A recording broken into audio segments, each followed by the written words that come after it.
Hello there, my very good friends. On today's wrestling news video, we've got good news for anyone who wants a break from Chris Jericho. Charlotte Flair and Tiffany Stratton break their silence. We're going to tell you what was supposed to happen in that segment, because we're still talking about it. And are WWE worried about their WrestleMania match getting out of hand? I'm Adam Wilborn. And I'm Andy Murray. And this is the news. A lot of Charlotte and Tiffany coming later in the video.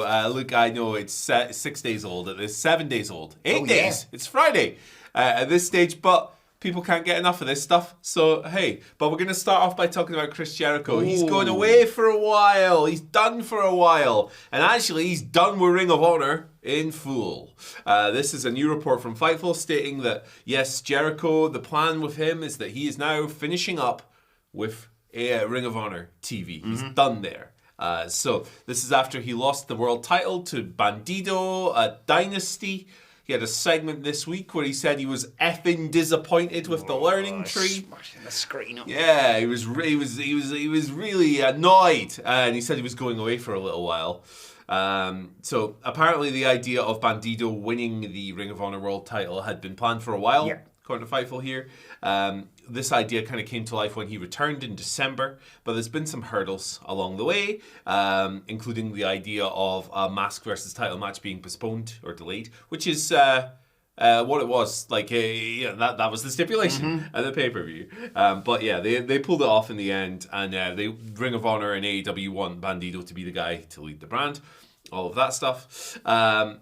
Sean Ross Sapp had some other comments on one of his podcasts as well about this situation, just saying that Chris Jericho's got a Fozzy tour coming up. Yep, I saw that too. Yep, that's why he's going off. And these are his words. I hate to be the bearer of bad news for those who don't want to see him.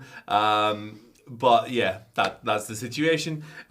He has got 8 or 9 months left on his AEW deal, apparently, Chris Jericho, according to Sean there. But yeah, he's not planning for more Ring of Honor stuff. He seems to be done with that. A bit of a break from Chris Jericho, I don't think is a bad thing. No, absolutely. The Fozzy tour couldn't have come at a better time for me. But it's always too short, in my opinion. Yeah, I think they should go on a galaxy tour, not just the world. Play Jupiter, man. They've tried a couple of times with this, put the ROH World title on the Nueve, as he was called, most recently the Ocho, Chris Jericho. And I think he does raise more awareness of the brand, having that belt on him. Yeah. And he's both times he's put someone over on his, when he dropped the title, Bandido in particular, like feels he's in the perfect position to go forward, like you say, with that brand. But I don't know what you do now with Chris Jericho. It's really interesting because, like, the obvious thing left to do is the learning tree split and hopefully a big push for both Big Bill and Brian Keith. After that, Sidgwick's got a theory. I want to run it by you that there is a chance, and maybe this is him more hope more than expectation, that Triple H is like one more run for Chris Jericho just to sort of flex on Tony Khan that I can still get something good out of this guy. I could see it happening. Yeah. I mean, like, let's not pretend that wrestling promoters aren't petty and want to get one over on each other. They all are. They all want to do it. Yeah, I mean, if the Fed came along and went, hey, here's a big deal, I can see Chris Jericho going, yeah, let's give it a go. I don't think that WWE would make Chris Jericho as prominent as AEW has with the Ring of Honor and the various stables. He was obviously the first world champion, which was great, and since then it's kind of been diminishing returns, I think. But yeah, I could definitely see Paul Levesque going, let's give it a go. Like an AJ Styles sort of level for him. Yeah, I'm not sure if he can work to that level anymore. Coming off like a bit of a Chris Jericho hater here, I'm really not. It's not my favourite creative that he's had the past few years. I loved him in the early days of AEW. Yeah, me too. I loved Les Champions. I thought it was sensational. The Sex Gods. They were a great tag team. It was good stuff. Good stuff across the boards. But yeah, the past couple of years have been... Go away, make me miss you. Yeah, exactly. I need a break, brother. It's a bit stale. I like Brian Keith and Big Bill. I'm glad they're going to get some more chances. And look, this year, actually, Chris Jericho really hasn't been fair. Like, he's not been gobbling up TV time as much as he used to. So, hey, I know he had a singles match on the pay-per-view, but he lost. So it's like, it's fine. So I didn't enjoy Jericho in 2023 and for a bit of 2022, but like, sorry, I've got my years. A bit of 2023 and 2024. Yeah. But this year, I think he's been all right. He's harmless, to be honest. Isn't he? Yeah. Do a hair versus hair with Big Bill. Go on. Why the hell not? And a big win, obviously. Not losing those locks. Bald Jericho, my goodness. Right, I'm not sure if you've heard about this Charlotte Flair, Tiffany Stratton thing. It's not really been reported that much, but look, this is a story that just keeps going. I think this is kind of, well, depending on what happens tonight on SmackDown, this could be the end of it, or just the beginning. It's WrestleMania next weekend, of course. But obviously they had the shoot with them going back and forth on SmackDown. With Tiffany Stratton finally firing back after getting destroyed by Charlotte a few weeks back, this time saying, you're going to end up alone after WrestleMania, just like you are in real life, 0-3 in marriages. And then Charlotte saying like, Ludwig Kaiser's in my DMs. Well, they have both broken their silence with regards to this, saying, Charlotte said on Twitter, after being blindsided by my personal trauma on live television, my character said something on air that was not true, and I'd like to take this opportunity to clear the air. I should never have called the Chicago fans smart. I sincerely apologise. Good tweet. That's pretty good. Good tweet. Good tweet. Did you get the Tiffany Stratton response? The Tiffany Stratton, yes. That's good. She was on the... I didn't see... Or did she respond to this tweet? No, not to the tweet. Oh, okay. To the tweet, just to the angle. Yes. Oh, it's funny if she did. Yeah, I was just thinking like, we're in like Becky Lynch 2019 territory, and it's... Someone's getting destroyed. It's getting a bit ugly. She was on, Tiffany Stratton was on the Babyfaces podcast and talking about this. When asked if she thought Charlotte was underestimating her, she said, I think being so new to this business, being so new as a champion, I don't think she really expected me to stand up to her. And I don't think she expected me to, I guess, almost clap back. All I have to say is it's live TV. People want to see our match. And I think we did a very good job of getting people wanting to see our match and invested in our story. And now I'm ready to put on the best women's match ever. I'm ready to go to war. I'm buzzing for this match next weekend. It's made it a lot more interesting. Yeah. It definitely has. And look, it's bad. Like, it's bad. It's bad fiction, right? Yes. Stuff like this shouldn't happen. But you can't take your eyes off of it. Fascinating, yeah. It's great. It's great and awful at the same time. Like, it's bad fiction, but the fact is it's magnetic. It pulls you in. It's utter nonsense. And it seems like there's a new wrinkle to it every single day. I'm not surprised it took them a few days to break their silences respectively on it, because it's a pretty delicate thing. Tiffany's was very measured, but she's pretty unapologetic. She's like, hey, listen, came for me, I came for her. Whereas Charlotte kind of starts off earnest and then turns it into a character thing, which is a good tweet. Yeah, I saw another one she made about like turning someone's mum into the 4 in the 0-4 or something like that, which is also funny. So like, fair play. Good couple of tweets there from the Nepo Queen, as she called herself. I think Tiffany's kind of earned a little bit of a respect by firing back at her. Maybe. So a lot of people just kind of shrivel up and it's Charlotte. I can't really do anything with that. And we talked about this the other day when we talked about them going off script basically. Like the bit about like, you're always going to be in your dad's shadow.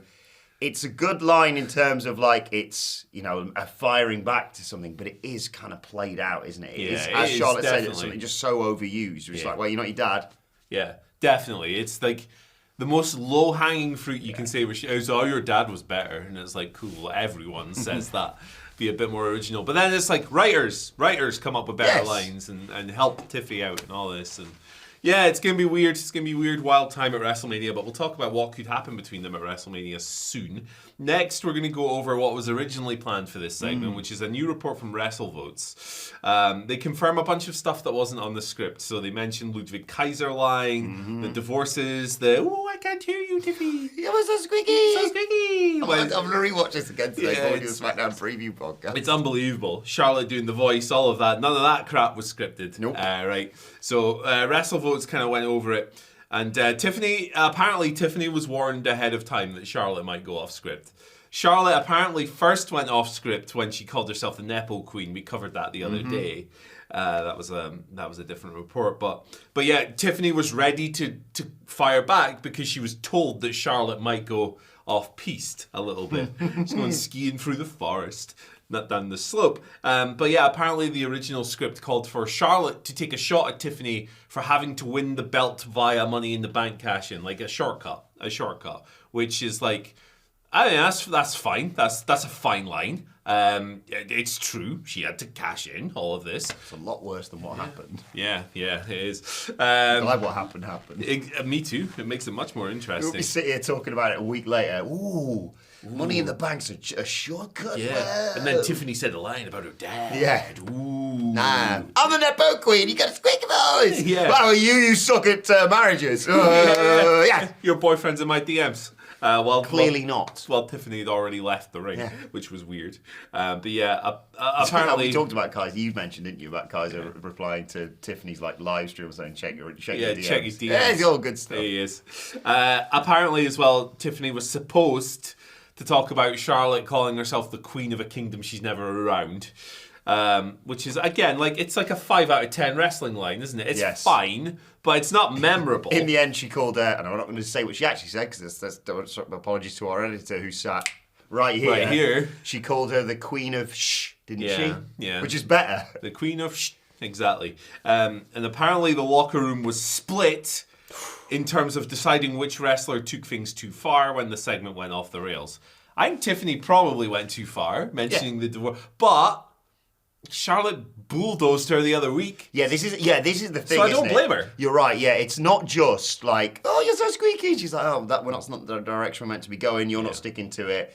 She's been through this before 2 weeks ago, and all everyone said was, oh, Tiffany Stratton's dead. Like, that match is going to be destroyed, and Charlotte's going to walk over at WrestleMania. So understandably, she probably was like, right, she does that again. Yeah. I'm having something. Yeah. She had it in her back pocket, and my God, did she pull it out? Yeah, absolutely. She was probably sitting there going, all right, well, what is going to get her annoyed? Very close to the bone, obviously, with the emotional, and it's, there's wrestling and then there's private lives and what have you. But at the end of the day, you come for the princess, she's gonna get you. Get you. Everywhere, you're gonna get got either way. Well, it doesn't matter what you do. But sometimes you plan things and they go completely off kilter. Speaking of which, it's our live show week today, huh? HyperX, SmackDown Watch Along. Might be some shooting going on there on the microphone. Might be some stage diving going on there. HyperX, join us for that. We're going to be doing, the SmackDown Watch Along, our first ever SmackDown Watch Along at the brilliant HyperX Arena. And then Simon Miller's going to be doing a live ups and downs that you can be a part of. Me and Hamfley are going to be doing a big WrestleMania preview, meet and greets, all included in it. More announcements to come as well. If you want to join us for that, though, a week today. WhatCulture.com/tickets. It's going to be good. It's going to be great. So, returning to Charlotte Flair and Tiffany Stratton now, Andy. Are WWE concerned that it's going to develop into a shoot fight and they are going to put this in a fight pit instead at WrestleMania? No, thankfully not. According to Fightful, Daniel Cormier is going to be the special guest referee. A lot of people obviously have asked Sean and the guys at Fightful about whether this has changed WWE's outlook on this or their planned outcome. When Fightful inquired, though, they weren't told, who's going to win, obviously, and also that the creative direction hasn't changed in that regard. There is not a heavy concern that things will get out of hand in the ring between the two facing each other at WrestleMania, which is expected to take place on night one of WrestleMania. Obviously, typically the winner-loser isn't even told, even in the biggest matches, until the day of, because plans can change, and, they don't want this sort of thing getting out regardless. So, place your bets now. Personally, I think it should be Tiffany Stratton, but then I'm a huge Tiffany Stratton stan, and I think it would be a hell of a feather in her cap. But it's Charlotte Flair, and she wins a lot at WrestleMania, and she beats some amazing talents, but at the end of the day, she is genuinely so talented, and I think a lot of people forget that sometimes. Charlotte's winning this match. Probably. I think it's a foregone conclusion at this stage.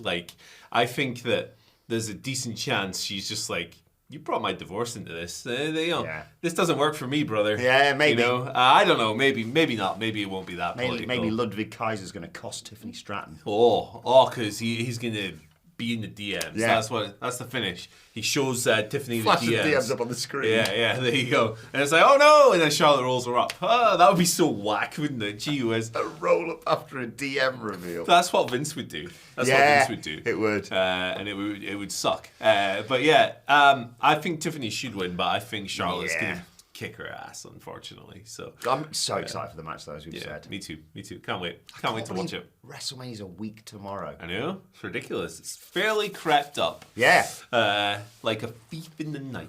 You know what I really like around this time of year? Like, I've watched WrestleMania Night 2 over the last few days, rewatched all that, listening to all the WrestleMania themes. What I really like, though, is like, I don't know, like a 2-hour-long video all about WrestleMania. You haven't got any of those, have you, Andy? Oh, well, maybe. Maybe I do, actually. Right here, baby. 100 greatest WWE WrestleMania moments for your enjoyment. 2 hours. All the moments. Every host on the channel, near enough, is featured in here. You're not on it, I don't think. No, I was banned. Yeah, but yeah, he wasn't allowed. I was busy. He wasn't allowed. His top moment was like the Weeknd's theme or something. But yeah, there you go. Check it out. See Bye. you later. Bye. Bye.